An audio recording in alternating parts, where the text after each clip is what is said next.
Are we rolling? Yeah, we're rolling. All right. Sammy, what are we doing here? We have a podcast now. Surprise. So why do we want to start a podcast? We've been talking about starting this for a long time because we always have these like random kitchen talks at like 2 a.m. and we will talk for hours about whatever, and then every time we're about to go to bed, we're like, oh, that'll be a fire podcast episode. Yeah, these talks with honestly our mom will hop in to some of the conversations too, but it's mostly with him. He's the reason why my sleep schedule isn't as consistent as it is, because I'll just be going up to bed and then this conversation will start. I'm like, okay, this will be like 5 minutes, and then it'll be like 2.5 hours later. I'm like, oh my man, like it's been so long, but I don't regret the conversation because all of them are golden. Those are always the best talks, the late night vibes. I feel like you're not overthinking as much, and you get talking about the most like philosophical deep stuff. Exactly. You're just free flowing. Yeah. So we were like, okay, we need to make a podcast. And then I came up with the name Thinking Rationally. It's a nice play on words. Nice play on words. So, and then we had the name, but then we just did nothing for like 3 months. And then finally today we're like, we're going to do it. And then we went to the beach to film, and then I didn't have my laptop charger. And then it was finally. It was a whole thing. We're doing it though. We're here. That's what matters. So this first episode, we kind of wanted to just talk about the background of like me and my music story. I told the story a lot on Instagram Lives and stuff, but now I want to have a place to actually tell it in full for people to watch. Yeah, the full fleshed out story of kind of how his career came to fruition, because I feel like for fans that don't consistently go onto his lives or don't follow him a lot, there could be a lot of misconception about his talent and ability throughout the course of his life, and this story will answer all questions about that story. Yeah, so let's just start it from like your perspective, because people ask me all the time. They're like, how long you been singing? Like, you've been doing this your whole life, whatever. Let's start from the shower time, because I would sing in the shower. At first, I wouldn't even sing in the shower if anybody was home, because I didn't want anybody. Dude, I remember I didn't even want people to hear my music taste. Like, even if I wasn't singing, I didn't want my family to hear the songs I was listening to in the shower. Like, I didn't even know that. You didn't know that? No, I didn't even know that. I was shy about like people hearing me listen to music, which is so crazy, because now I'm like, I'll walk on stage in front of 20,000 people. Subtle flex. and not being nervous. But back then I was nervous for people to hear music I was listening to, not even me singing. But then I think I got a little bit more comfortable, and I would sing. If like Justin was home, I would sing in the shower. Not if my parents were home, but if he was home, I would feel okay singing in the shower. And one day I was singing in the shower, and I thought I was like killing it. I thought I sounded so good. And he would always be pissed. He would always be like, "You're so annoying, Sammy. Like, why do you do this for so long?" And I was having the time of my life. Yeah, he would sing in the shower, and I'd be able to hear very clearly him, and then what the music is supposed to sound like. Like he was not close. Like he did this little bit with me on the last tour that we just did, the fall Let's Be Friends tour, where he would say he didn't have a lot of experience singing, and then he would yell out to me like, "Justin, like how was I? How did I used to sing?" And I'm like, "You suck." A lot of people thought that was a gag, like a joke. Now I'm here in front of the camera. That was not a joke. He was not good at singing. Like he was not talented at singing, not even a little bit. And he's not saying that to like roast me. I think he's saying that to kind of like show people that you don't have to be good at the beginning. What was your quote? You don't have to be good to start. You have to start to be good. Like, no one starts something and is as good as Sammy is now at something. Or like, take Michael Phelps or Usain Bolt, for example. They didn't pop out of the womb and immediately hit the pool or hit the track running world records that some people haven't even touched today. It takes time to get to that point. So you can't be embarrassed that you will be bad at something. You have to start, and you have to go through that progression arc, and then you'll look back and be so proud of where you came from, because you need that progression to get to not only the achievements that you want to get to, but to get to the person you want to be. You need to have that in your life. 100%. And so at the beginning, that shower I was talking about, I remember I got out of the shower, and he was like, "Hey, Sammy, I think you might have hit like one note." And I was like, it was like that was a big compliment for me, because he elaborated more on it, and he was like, "I feel like if you like took singing lessons or something, you might actually be able to sing." And I really appreciated that because at that time I was so insecure about my voice. I didn't know if I sucked. And so him giving me a little bit of a compliment was kind of enough for me to be like, okay. And then I remember then intermittently, whenever nobody was home, I would pick up a guitar and kind of just mess around and singing. But I lived with my brother and my parents, so it was rare that I was home alone.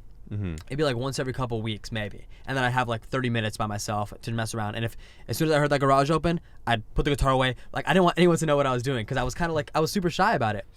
And I did that, maybe 10 times over the course of like a year. But then the pandemic came. Good old 2020 shutdown. Yeah, 2 weeks off of school. Here we are 4 years later. Dude, the fact that it's 2024 is insane. That time blinked. Pandemic came, and I would go out into the back of my Honda minivan, and because I was like, okay, wait, if I just go out into the back of my car, nobody will hear me at all, and I can kind of mess around and sing. And at first, I don't even think I told anybody what I was doing. I think I just went out there and just like said I was gonna play guitar out there or something. I don't even think I told mom I was singing. No, I mean, in the beginning, half the time I didn't know, because I was doing what a lot of high school sophomores were doing at the time. It was 2 weeks off. I was just playing video games with my friends. I had no idea what was going on behind me. I was in my own world. So I'd be up until 3 a.m. playing video games, and I would just go to sleep, and then I'd get in bed, and I'm like, Sammy's not in bed, but there's nothing going on, and he's not home. Oh, well, good night. And I would just go to sleep. Yeah, so I would be out in the minivan. I would go out there at like 7 or 8 p.m. and I had so much fun singing that I would be out there until literally 4 or 5 in the morning. I remember like opening that minivan door till like the sun rising because I was just having a blast. Like the time just went by like this. I wasn't even thinking about it. I was just singing and having a great time. And at that point, I wasn't writing my own stuff. I think I was just singing other people's songs. But I felt like I just got my license. Kind of a play on words because I was in my car, but I was not moving. But like I just felt so free being able to sing and have nobody. Like I felt like I found some secret. Like, oh, I can sing back here, nobody can hear me. Like it was such a hack. Mm-hmm. And then at what point did you come to the car and like listen? I think it's when I caught on to what you were doing, or maybe I asked you, that one day I was just like, I'm curious. I'll just go walk out there just to see what he was doing. And then that.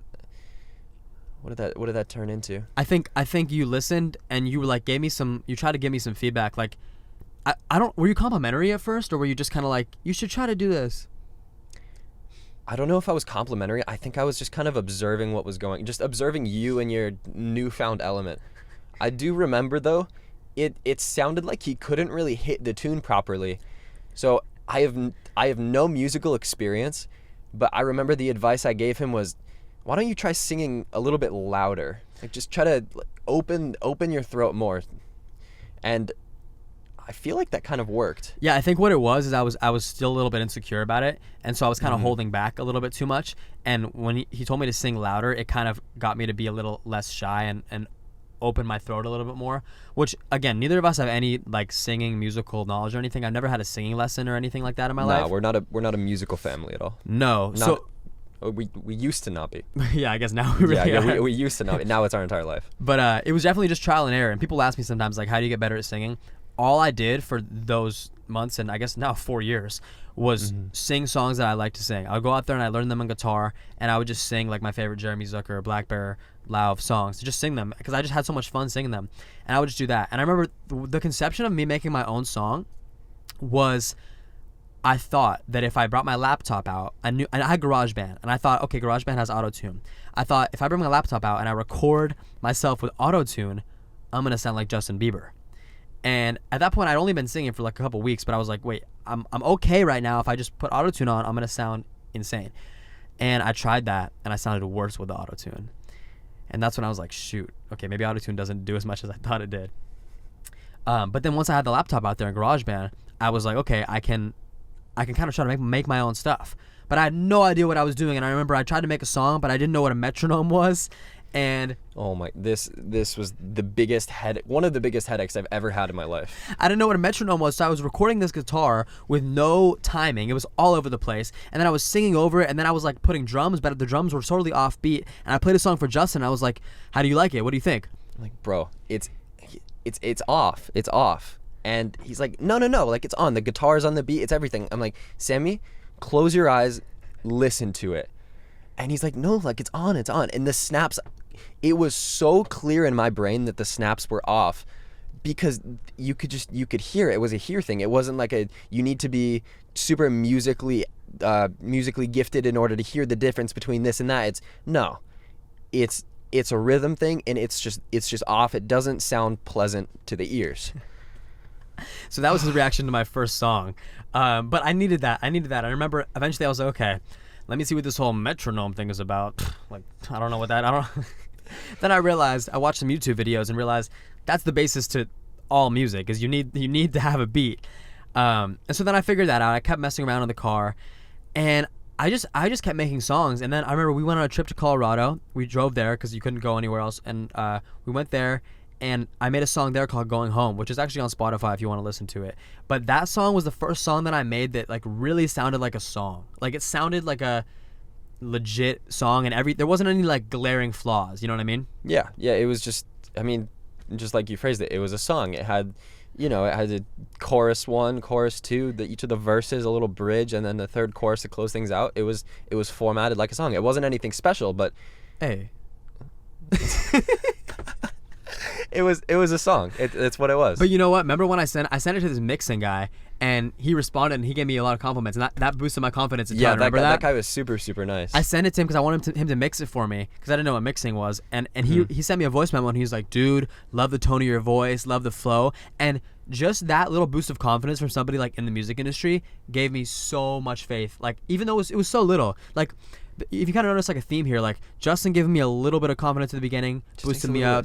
Just takes a little bit. That's all it is. Just takes a little bit of like the right words from the right person to kind of get you a little bit in the door. But he gave me some confidence, and then eventually I actually liked my own mix better than his mix, which is another lesson there too. Like, you know what you want more than anybody else does. Mm-hmm. You can try to pawn something off to somebody else and delegate, but the truth is like you know what you want the most. And so I've mixed like 95% of my songs. Shout out Pablo, he did a couple of them. But that's just like a side note. But anyway, so in Colorado, I was still messing around, making stuff, and then it came time for me to start college. It was pandemic still, so I was online, and I just noticed, and I've talked about this a lot on TikTok Live and Instagram Live and stuff, but I noticed that at the end of each school day, if I didn't do any homework, but I made a song, I felt so satisfied and fulfilled. But at the end of the school day, if I did all my work and didn't work on music at all, I felt awful. Like, I felt like I wasn't doing what I was supposed to be doing. Like, yeah, I turned in this 5-point geography assignment, but I didn't make a song. It didn't feel right. And I was posting TikToks consistently at the time. I think I was posting like a snippet a day just of me, doing an acoustic song. And I was getting a little bit, I probably had 10,000 followers on TikTok. And then I remember asking my parents if I could take a quarter off of school. I was at UCSB, but it was online, and I was like, we're paying for school, it's online, can I take a quarter off? I can always go back. I kind of in my head was like, I'm not going back, but like I was like, I can always go back. School's always going to be there, and they were super supportive, which I'm really grateful for. I think because my mom, she was kind of tapped into the TikTok comments and stuff, so she saw people supporting me. She saw that there was a little bit of a movement going on. She saw people saying like, drop this song, or you're so good, and I think her seeing that gave her some faith in me and some confidence. And my dad was like, he was on board too, and I'm really grateful that I had their blessing and their support early on. Yeah, mom was very invested in it, and she is now. She's like 10 different TikTok accounts that she follows everything. She goes in and likes different people comments on his TikToks and like responds to different people comments. Our dad has a much more hands-off approach. Like, we kind of just tell him what's going on. He's like, nice. he's much more hands-off, but it's still just as supportive. Like, he has full faith. Yeah. And yeah, so it was really cool having their belief and their faith at the beginning. That definitely kept me going and inspired me, because I knew that they supported what I was doing. And I know not everyone is blessed to have that, but I think if you can just have somebody in your corner that supports you, and if the biggest thing is you believing in yourself. And I know it's harder to believe in yourself if the people around you don't believe in you, but there's another quote. It's like, it's crazy until you do it. So like another thing what helped me a lot is because it was the pandemic, I wasn't seeing anybody. Like, I had tunnel vision. I think if I had been in high school trying to do this, I would have probably got in my head from all the judgment and criticism of the people around me. And I think a lot of people are paralyzed by what others are going to think of them, and they won't take action on something they want to do because they're scared of what people will say. 100%. Like, but you can't live like that, because then at the end of the day you're going to look back and regret not taking the action and not trying to do and go after what you love. And now, of course, you know, everybody from high school, like, people would reach out to me all the time and being like, yo, I was in the car and I heard your song, or like this and that, or can I come to the show? And like of course everyone's supportive now, but you just have to get through that period of potential judgment. And a good way, you know, I mean, it worked for me, just tune everybody out. Like, I didn't see anybody. I remember even my ex-girlfriend, I hardly told her what I was doing. She found my TikTok like randomly and she was like, wait, what is this? Because I just didn't want to hear any negative opinions from anybody. So I just kind of tunnel vision, focus on what I was doing, and I believed in myself at the beginning. So I didn't want other people's opinions to taint my own view of myself. Yeah, you just wanted to do your own thing completely on your lonesome. Yeah, in a vacuum. Exactly. Yeah. And vacuum? Like in a vacuum. Like a vacuum is like, oh, I pictured like a house vacuum. I was like, in a Dyson multiple. Wait, that's a fan. Yeah. Air multiple. Anyway.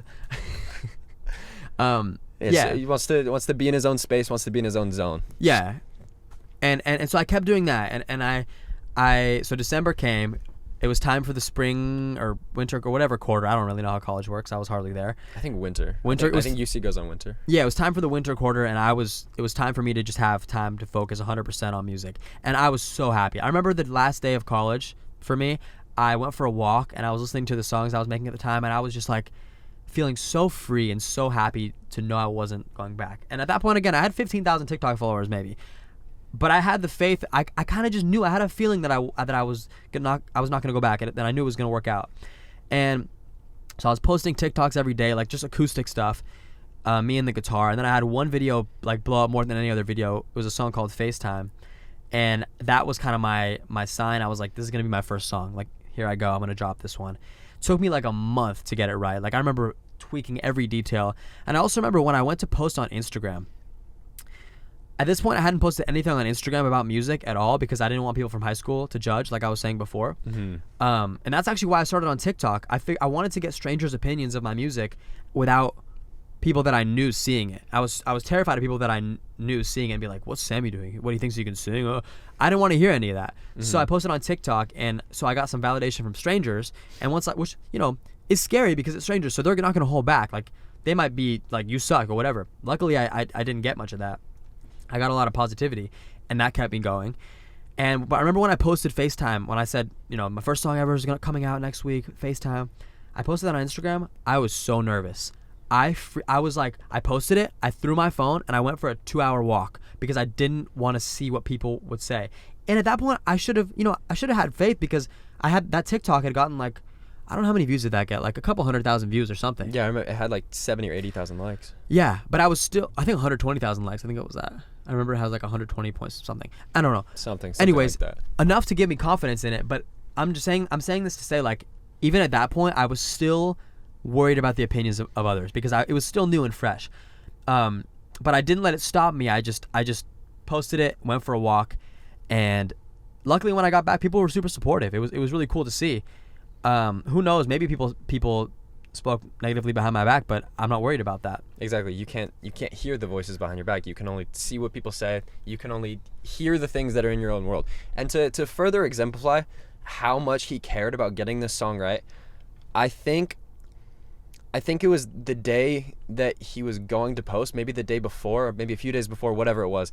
But I remember he was working on the mix when I went to sleep, and I woke up at 8:30 or 9, and I opened the door to our room, and I go to the bathroom, and he's in the bathroom brushing his teeth, getting ready to go to sleep at 9 a.m. because he had been going back and forth from our house to his car to try to get the mix right. And I'm like, oh my gosh, he's been up this entire time. And that was a big thing for me because I'm like, wow, like he's really putting everything into this. Yeah, but it's cool because I'm trying to think back and remembering that moment, and it's cool because it didn't feel like work. Like, yes, it was effort, and I remember going back so many times, and like it was frustrating when I would go to the car and try to listen, and it wasn't how I thought it would be. But the time flew by. Like, it didn't feel like I was slaving away and clocking in. The time flew by. So I think the key and the lesson there too is like finding something that you get lost in and where the time just goes by and you can spend all night doing it and it doesn't feel like work. That's, I think, the key. If you can find something like that, that's what you're meant to be doing. Exactly. Just finding whatever it is that lets you tap into that flow state, something that you enjoy, but it's not super easy to you. Like, it's a little bit more difficult than just normal easy, because that'll keep you really engaged. And just being able to tap in, the hours will fly by like minutes, and you'll just be completely zoned in. You'll forget to sleep. Forget to eat. You'll forget to go to the bathroom. You'll forget about everything except what's in front of you. And it's honestly one of the most magical feelings. And it's funny because now, like, looking back, like, that sounds miserable to me, like staying up till 9 a.m. trying to finish a song, because obviously you get better, and like now it wouldn't take me that long, and now I can do things more quickly. But at the time, it didn't feel like that. It was flow, like you said. But so then after that song came out, I had a plan to just keep dropping every month. That was because that was as quick as I could make songs. I was writing, I was recording, I was producing, so I was making the beat, and I was mixing, and I was mastering, all in this little storage room inside of our garage. It's kind of like a Harry Potter kind of thing. Like, it's kind of under the stairwell, like a little bit of like a door, and it's this little storage room. It's really not that glamorous. Like, he has a really nice setup, and it looks really cool because he has his desk and he has the studio monitors and he has his monitors. But back then, and I mean even now, if someone were to go and look in that room, they'd be like, wow, like, you spend a lot of time in like a dungeon under the stairs. Like, it's really not glamorous, but I mean it's exactly what he needs, and it's the perfect space for him. Yeah, it was. I was so fortunate that we had that space, because the car was good, but I couldn't, obviously, like, it'd be hard to record stuff and plug stuff in and do that kind of thing in the car. But people have come and visited and looked at it and been claustrophobic. And, or like, I remember Will, shout out Will, my DJ, he came by and he was like, dude, you know, people talk about basement studios and sometimes people are like, they're all renovated and really cool, but this is really dungy down here. So Dungy. I don't know what adjective he used, but it was probably dungy. Shout out Will. Yeah, we love you, Will. We'll get you on soon enough. Mm-hmm. But anyways, yeah. So I was very fortunate to have that space though, because it was exactly what I needed. It had no windows, so I had no idea what time it was. So I could just focus and lock in, and that's what I really enjoyed about it. And the sound was good. So I wanted to drop a song every month, because that's as fast as I could make them. And I dropped a song called Bad Day. I remember it didn't do as well as FaceTime, and I was like, oh, shoot. But it's funny because now it's way bigger than FaceTime. It kind of goes to show also how the first result isn't indicative of like the long-term thing. Like, that song didn't do as well at first, but now it's much bigger. So I dropped a song called Bad Day, and then I was continuing my process of posting just a snippet every single day, like acoustic on TikTok, and then I had one snippet that I posted of a song called Summer and Cigarettes, and it did really well. It went through the roof. It went nuts on TikTok. And then the cool thing is I posted again on TikTok, and it got even bigger. And I remember I put the pre-saves up for Summer and Cigarettes. A pre-save basically is like, you know, you can save the song before it comes out, and that's how I was kind of getting traction at the beginning. I would get pre-saves, and that would be how I tried to grow. And I remember, you know, FaceTime maybe got 300 pre-saves. Bad Day got like 150 pre-saves. Summer and Cigarettes got like 2,500 pre-saves. And that was a moment for me when I was like, shoot, this is gonna be a lot bigger. And then it dropped, and it did well. It got like 20,000 streams on the first day, which at that time was crazy. And then it just kept growing. Like, I remember I got on the cover of Fresh Finds Pop, which I thought was insane, because I was like independent, producing, mixing, mastering, doing everything by myself alone in my garage. The only help I had with anything was Justin for video stuff. It was just me. So when getting like that validation from Spotify and them like putting me on the cover of a playlist was like, okay, maybe I am actually pretty good. Because of course you still have self-doubt on those early phases.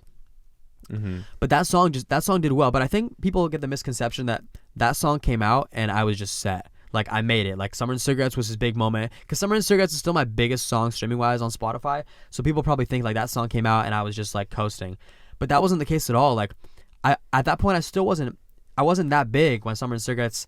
I think I remember having like 50,000 monthly listeners. It was somewhere around like 45 to 50. Yeah, and that song got me to that point, but I knew I had to keep going. I knew I couldn't stop dropping music, and I think a lot of people drop a song and it gets a little traction and just try to ride that wave and coast. But I knew I had to keep dropping new music. And so I remember I didn't go on a family trip to Colorado because I wanted to finish the next song. You guys all went, and I stayed back. And I felt a little guilty because I didn't but I was like, you know what? I need to focus on this right now. And so I stayed back. I remember dropping the next song called Try to Try, and that song got on New Music Friday, which if you don't know, New Music Friday is a very big playlist on Spotify. And if you're someone with 50,000 monthly listeners, it's going to boost you a ton. Yeah, it's unbelievable. And that was another huge validation moment because I was like, okay, Spotify not only put me on the cover of this playlist, they put me on the biggest playlist, not the biggest playlist, but one of the biggest playlists on Spotify. So they clearly believe in me. And having Spotify believe in me was like, okay, this is confidence boosting. Yeah, it's such a confidence boost. It's top tier. And then for the rest of 2021, I just continued doing what I was doing. I kept dropping a song every month, and just because that's as quick as I could do them. I had a little bit of a lull. I remember that summer, I dropped a couple songs that didn't do as well as the other ones, and I was like, okay, let me go back to the drawing board. What got me here? And it was the acoustic videos. It was a sitting in the garage with the acoustic guitar. And then I went on a kind of a roll. I dropped a song called Attention, and that blew up on TikTok a little bit. I dropped a song called High School. That did the same thing. I dropped a song called Lead Me On. That did really well. Lead Me On did very well. Lead Me On to this day is still the best first day of streams I've ever had. And then I dropped a song called Best Friends. So that fall was like a run for me. And we talk about this a lot, like the principle of favorability is from the book The Alchemist, which it's one of our favorite books. We definitely recommend it. Yeah, 100. It's easily the best book I've ever read, and you'll learn something new and you'll get new takeaways every single time you read it because you'll be in a different state. Not like an actual state, but you'll be in a different mental state every single time you read it, so you'll pay attention to different things, and it'll overwhelmingly change your life for the better. Right, and so the principle of favorability basically is beginner's luck. So it's when you start something and you're meant to be doing that, the universe will give you a little bit of a jump start, and it'll help make things work in your favor to kind of encourage you to keep going on that path. And I really believe that's what happened with me at the beginning, because having that boost of Summer and Cigarettes and then all those boosts of the songs in the fall, I think helped a lot, giving myself faith and giving everyone around me faith that this is what I'm meant to be doing, and kind of was like, you're not going back to school. We didn't even have a discussion about going back to school. It was just like kind of assumed. But I think that early stage of beginner's luck kind of, and not to say I wasn't working. I was working very hard. Not to dismiss, not to say I wasn't responsible for the success, but I definitely think there was an element of that involved, of just like, here, you're on the right path. And I think that applies to whatever you do. If when you start something, you'll be gifted with a little bit of luck to kind of tell you to keep going on that path. Yeah, you'll kind of get a little bit of a boost, and you're like, wow, I feel like I'm kind of getting a really good head start on this. And if you try to think back to starting different things, you're like, wow, that happened for a lot of different things, because it's the principle of favorability acting, and it's giving you that boost, like, hey, like let's get going. Like, I'm gonna give you the boost, and you need to keep following this. And then a lot of people will stop because they'll try to ride that boost, and they'll like, oh, I'll just keep getting boosts in this. But like, no, it's you get the boost, and that's like, okay, let's get going. Now you need to start putting effort in order to not only kind of ride that wave, but create your own luck. Because luck isn't just going to be gifted to you. Luck is when preparation meets opportunity. So you can't just get the little boost from the universe and ride that forever. You need to be creating your own luck. Absolutely. I really agree with what you said, because I think that applies to a lot of artists who, like, they get a boost and they get some luck, but then they really try to ride that wave and they won't drop another song forever. And I think as an artist, like, and the artist Russ talks about this a lot, but it's better to have a lot of songs out, because the more songs you have out, the bigger fan people can be. If you have a lot of songs out, like I have 50-something songs out, somebody might love 10 of my songs. They'd be obsessed with 10. But if I only had 5 songs out, they might only love 1, You give people more options. Exactly. And if you release one song and it does really well and you just try to ride that wave, yeah, cool, that song will get streams. But if you release one song, it does great, and then you keep pumping them out, those new songs will act as advertising for your other songs. Your music acts as advertising for your music. So the more songs you have, the bigger your web is. So the more people can listen to each of the individual songs, and then if they like you as an artist, they can go to your page and then they have a million different things that they can listen to, which is so much better than I've had it a few times where I'm like, wow, this song is really good. And I'll go to the artist page and that's the only song they have out. You know, that was actually the case with Baby Jake when I listened to Cigarettes on Patios. You only had that song out? Yeah, that was the only song he had out. And I listened to that and I'm like, wow, this song is really good. And I went to the page and I'm like, oh, this is the only song. And now he has a lot more music and his music is great. But that was the only song he had out at the time. And I kind of felt depleted. And I mean, I added it to my playlist, but I just went on and kind of forgot about it. So if you have a lot of songs, it's going to complement you way more as an artist because you'll have so much more that a consumer can consume. Absolutely. So that's advice for any upcoming music artists watching this. I don't want this whole podcast to just be music advice, but definitely if you are an independent musician, you're just getting started too, that's really good advice. And I mean, obviously this is what I do, so we'll keep sprinkling stuff like this in with everything, but I kind of want to tie it all together to just life advice in general, because so that's kind of the story of how I started. Obviously that was just 2021. A lot's happened since then, and we'll talk about that in future episodes, but I kind of just wanted to give you guys the gist of the beginning of my music career and starting from literally zero, having zero talent, zero skill, nothing at the beginning, to being where I'm at now, which is making music full time and getting to do what I want every single day. But so I kind of want to just tie it all together and say that, like what Justin said earlier, you don't have to be good to start. You have to start to be good. Go after whatever you feel enthusiastic about. If you feel like there's something that you lose track of time when you do it, go in that direction. Follow it. See what happens. Just follow it for a little bit, and then you might notice a little bit of the principle of favorability, beginner's luck. You might get a little lucky, and then you might keep going in that direction. I really think that everything happens for a reason, and then you have to trust your intuition, because I like this music thing is crazy. Like nobody from high school would have thought that I would do this. I didn't make music in high school. I was a big fan of music, but I didn't go to my first concert till I was like 17. So you don't have to be, a child prodigy to do things like this. You can follow an unconventional path. You can do whatever you want in this life. The biggest issue people have, I think, is not knowing what they want. The biggest reason people don't get what they want in life is they don't know what they want in life. Yeah, this wasn't something that we planned for. Like we were kids. We had normal childhoods. I didn't grow up thinking, okay, yeah, I'm gonna go to high school and then Sammy's gonna become a musician and I'm gonna become his videographer and I'm gonna do his merch and then this is gonna be our lives. Like, of course, I was going through school and the thought of the imminent future of a potential desk job was looming, and I'm like, I don't want a desk job. I would rather do anything than a desk job. That was always in the future, but it wasn't like, okay, I don't want a desk job and thank God I won't need to have one because I'll be working for my brother and I'll be doing a podcast with him. So I don't have to worry about anything. I had never thought of that. This is beyond my wildest dreams. Like this never thought this was going to happen. And look at where we are. It's crazy until you do it. It's crazy until you do it. You never know. But you got to trust your intuition and trust what you find the most joy and enthusiasm with. And don't let outside voices stop you from going after what you feel is right. Yes. Follow your gut. Your gut is always right. Follow it. You want to end it on that note? Let's end it on that. All right. Great first episode. And we'll drop these probably like every week or something like that. So tune in for more. Exactly. One more time. You don't have to be good to start. You have to be start. You don't have to. Wait, all right, do it again. You don't have to be good to start, but you have to start to be good. See you guys. Peace. That was fire.